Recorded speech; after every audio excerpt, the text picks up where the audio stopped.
ഉമറെന്നും സിദ്ദീഖുൽ അക്ബറെന്നും റസൂലുള്ളാഹിന്റെ അരികിൽ കിടക്കണമെന്നുള്ള ജന്നത്തുൽ ബഖീഇൽ കിടക്കാനുള്ള ആഗ്രഹം വന്നത് റസൂലുള്ളാഹിന്റെ അരികിലൊന്ന് കിടക്കണം. അവിടുന്ന് കൊതിച്ചു, വല്ലാതെ മോഹിച്ചുപോയി, അവിടുന്ന് വല്ലാതെ ആഗ്രഹിച്ചുപോയി. ആ നബിത്തങ്ങളും സഹാബത്തും കിടക്കുന്ന സ്ഥലത്ത് അവിടുത്തെ പരിശുദ്ധമായ മക്ബറ, ആ മക്ബറയുടെ മുകളിൽ കാണുന്ന പച്ചക്കുബ്ബ അത് തച്ച് പരിപ്പണമാക്കണമെന്നും റസൂലുള്ളാഹിനെ പള്ളിക്ക് പുറത്താക്കി പള്ളി വൃത്തിയാക്കണമെന്നും ഈ രാജ്യത്ത് പറഞ്ഞത് ഒരൊറ്റ ഹൈന്ദവ സുഹൃത്തുക്കളല്ല, ഈ രാജ്യത്തെ മറ്റേതെങ്കിലും മതവിശ്വാസികളല്ല.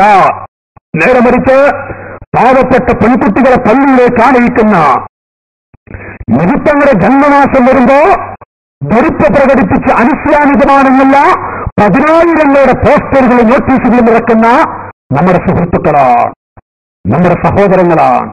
അതുകൊണ്ട് തന്നെ ധാർമ്മികതയിൽ നാം സംസാരിച്ചു വരുമ്പോ ഏറ്റവും കൂടുതൽ ചിന്തിക്കേണ്ടുന്ന ഒരു ഭാഗമായതുകൊണ്ട് ഞാൻ ആ ഭാഗത്തോടെ തുടങ്ങി വെച്ചു എന്ന് മാത്രം.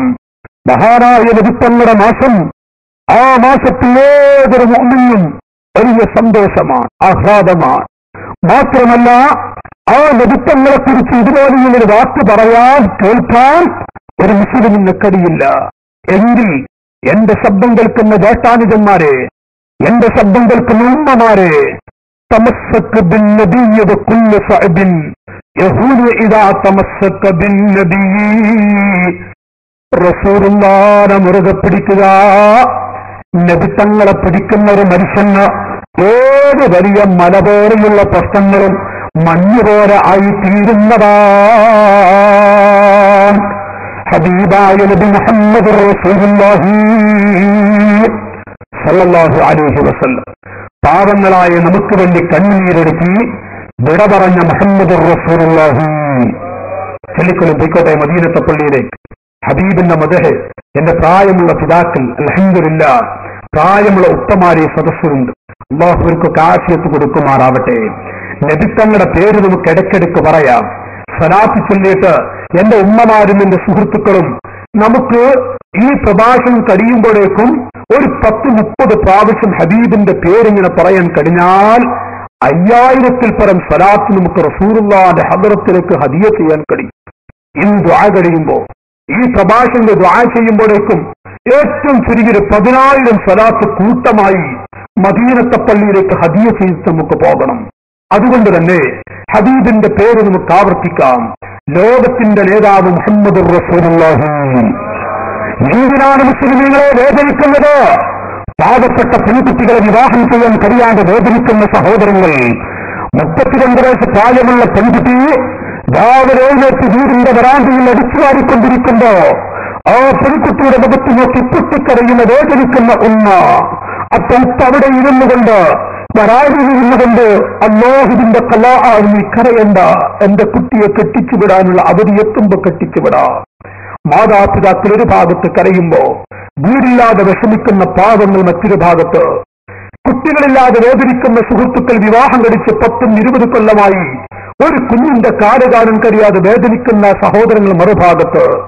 മഹാന്മാർ ചോദിക്കുന്ന മനുഷ്യ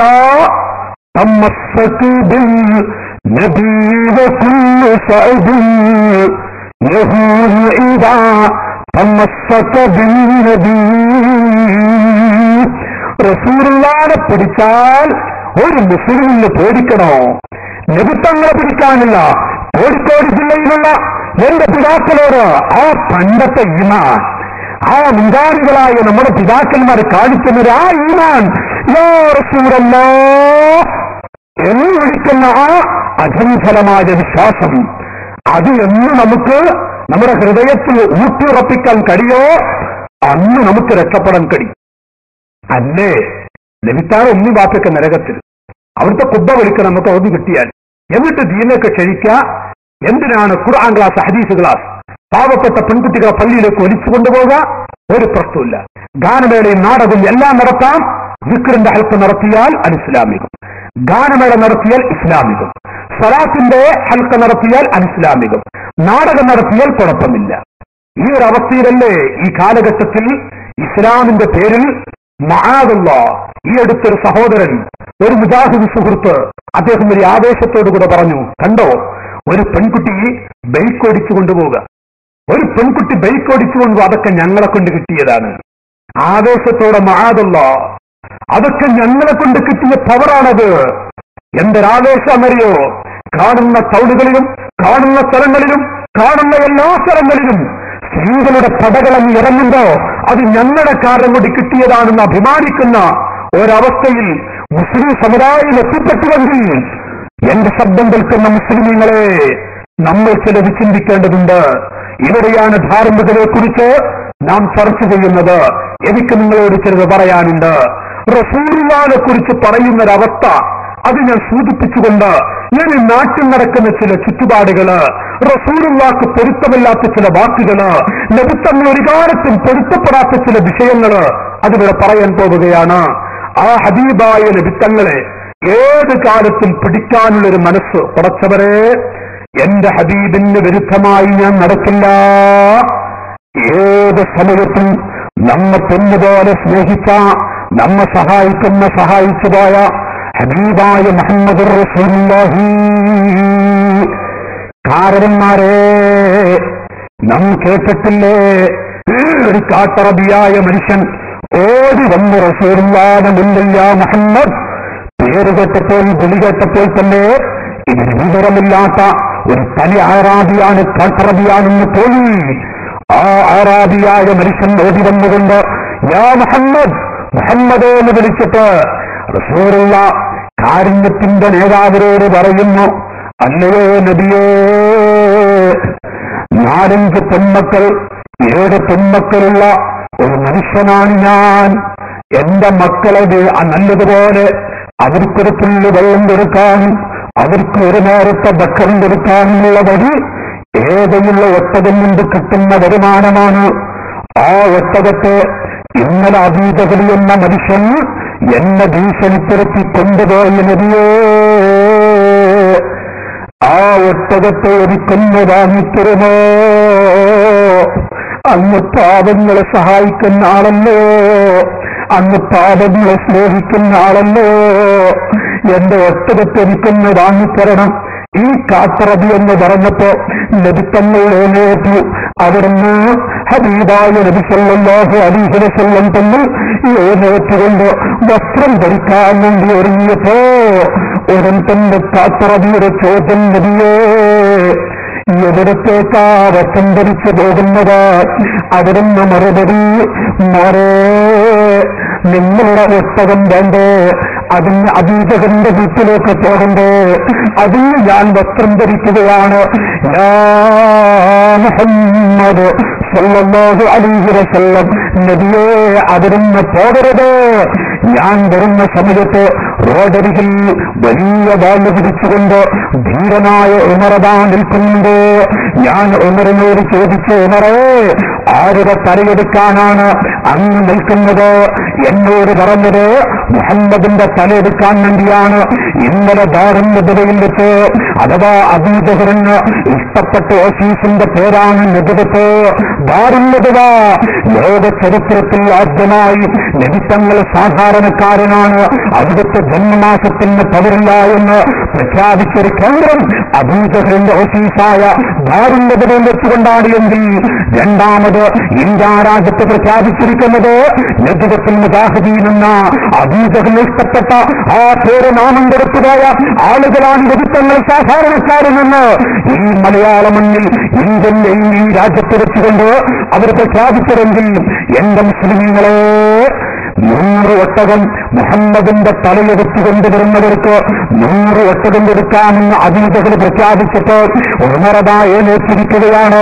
ഉമറന്ന് എഴുന്നേറ്റുകൊണ്ട് ഞാൻ കൊണ്ടുവരാം എന്ന് പറഞ്ഞ് ഇറങ്ങിത്തിരിച്ച് ആ റോട്ടിൽ നിൽക്കുന്നുണ്ട്. നബിയേ, അങ്ങ് പുറത്തിറങ്ങല്ല, ഞാൻ നിങ്ങളുടെ അരികിലേക്ക് വന്നത് നിങ്ങൾ റബ്ബിനോട് ദുആ ചെയ്താൽ എന്റെ ഒട്ടകത്തെ തിരിച്ചു കിട്ടുമെന്ന് പല ആളുകളും പറഞ്ഞിട്ട് ഞാൻ വന്നതാണ്.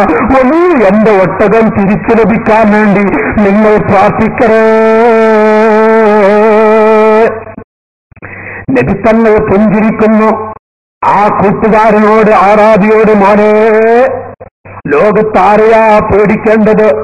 ഖാലിഖായ റബ്ബിനെയല്ലാതെ ഈ ലോകത്ത് ആരെയും പേടിക്കേണ്ടതില്ല. അവിടുന്ന് വസ്ത്രം ധരിച്ച് കാട്ടറബിയുടെ കൈപ്പിടിച്ചുകൊണ്ട് അബൂജഹലിന്റെ ഏറ്റവും വലിയ ശത്രുവായ അബൂജഹലിന്റെ വീട്ടിലേക്ക് പോകുന്നു. അവിടെ ചെന്ന് വാതിലെന്ന് വിട്ടുമ്പോ വാതിലെന്ന് വിട്ടാൻ നിൽക്കുന്ന സമയത്ത് വീട്ടിന്റെ ഉള്ളിൽ വല്ലാത്ത കലഹം. ഭാര്യയും ഭർത്താവും കലഹിക്കുകയാണ്. ചില വീടുകളിലൊക്കെ ഭാര്യയും ഭർത്താവും കലഹിക്കാറുണ്ട്. എന്നതുപോലെ ഭാര്യയും ഭർത്താവും കലഹിക്കും. സുബ്ഹാനല്ലാഹ്. എന്തിനാണെന്നറിയോ പിതാക്കളെ? ഭാര്യ പറയാ അബൂജഹലിനോട്, നിങ്ങളിപ്പോ മുഹമ്മദിന്റെ തലയെടുത്തു കൊണ്ടുവന്നാൽ ഉമറിന് 100 ഒട്ടകം കൊടുക്കാമെന്ന് പറഞ്ഞിട്ടില്ലേ? 100 ഒട്ടകം പോയി 10 ഒട്ടകം നിങ്ങളുടെ കയ്യിലുണ്ടോ? ഈ ഉള്ളത് തന്നെ പാവങ്ങളുടേത് കട്ടുകൊണ്ടുവന്നതല്ലേ? അപ്പോ അബൂജഹലിന്റെ മറുപടി, നീ മിണ്ടാതിരുമോളെ, അതൊക്കെ നമുക്ക് പറഞ്ഞു സോൾവ് ചെയ്യാം, നമുക്ക് പറയാം. അപ്പൊ അബൂജഹലിന്റെ ഭാര്യയുടെ മറുപടി, പറയലല്ല, പോയത് ഉമറാ. ഉമർ മുഹമ്മദിന്റെ തലയെടുത്തു കൊണ്ടുവരും. 100 ഒട്ടകം കൊടുത്തില്ലെങ്കിൽ രണ്ടാമത്തെ തല ഉമർ നിങ്ങൾ കൊടുക്കുന്നു. അപ്പൊ റസൂലുള്ള വാതിലും കിട്ടി. സുബ്ഹാനല്ലാഹ്. എന്റെ ജ്യേഷ്ഠാനുജന്മാരെ, റസൂലുള്ള വാതിൽ വിട്ടുന്നു. എവിടെയാ നോക്കണം? മുഹമ്മദ് നബിയുടെ തലയെടുത്തു കൊണ്ടുവന്നാൽ 100 ഒട്ടകം കൊടുക്കാം എന്നല്ലേ ഉമറിന് പ്രഖ്യാപനം വന്നിട്ടുള്ളത്? ആ ഉമർ തലയെടുത്ത് കൊണ്ടുവന്നിട്ട് നിങ്ങൾ 100 ഒട്ടകം കൊടുത്തില്ലെങ്കിൽ രണ്ടാമത്തെ തല ഉമർ നിങ്ങൾ കൊടുക്കും. അത്ര റസൂൽ വാതിലങ്ങ് വിട്ടി. ആരാണ് ആ വാതിൽ വിട്ടുന്നത്? ഭാര്യയുടെ ചോദ്യം.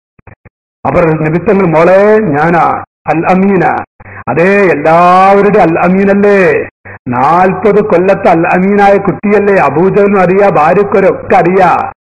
വാതിൽ തുറന്നു.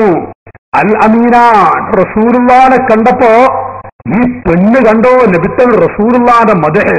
ഇപ്പൊ റബീഉൽ അവ്വൽ പറഞ്ഞിട്ട് മലപ്പുറത്തിൽ ഒരു പെണ്ണ് ഇളകിയിട്ടുണ്ട്. എന്തിനാണ്? എവിടെ നോക്കിയാലും റസൂൽ മുഹമ്മദിന്റെ മദഹും അവിടുത്തെ നബിദിനും അവിടുത്തെ മദഹും കുട്ടികളുടെ പാട്ടും എല്ലാം എന്തൊരു വൃത്തികേടാ കാണിക്കുന്ന ഒരു പെണ്ണിന്റെ പ്രസംഗം. നഅൂദു ബില്ലാഹ്. ചില പെണ്ണുങ്ങൾക്ക്, വഹാബിസ് പെണ്ണുങ്ങൾക്കുള്ള ഇളക്കാണ്.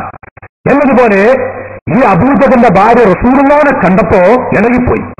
ഓടി വന്നിട്ട് അബൂജഹലിനോട്, എന്തിനാണ് മരിച്ചാലും ഉമർ, എന്തിനാ ഉമറോട് 100 ഒട്ടം ഉമർ കൊടുക്കാൻ നിൽക്കണം? മുഹമ്മദാണ് നമ്മളെ വാതിൽക്കല്, നിങ്ങൾക്ക് പോയി തകർത്തൂടെ, എന്നാ പിന്നെ 100 ഒട്ടം കൊടുക്കണ്ടല്ലോ.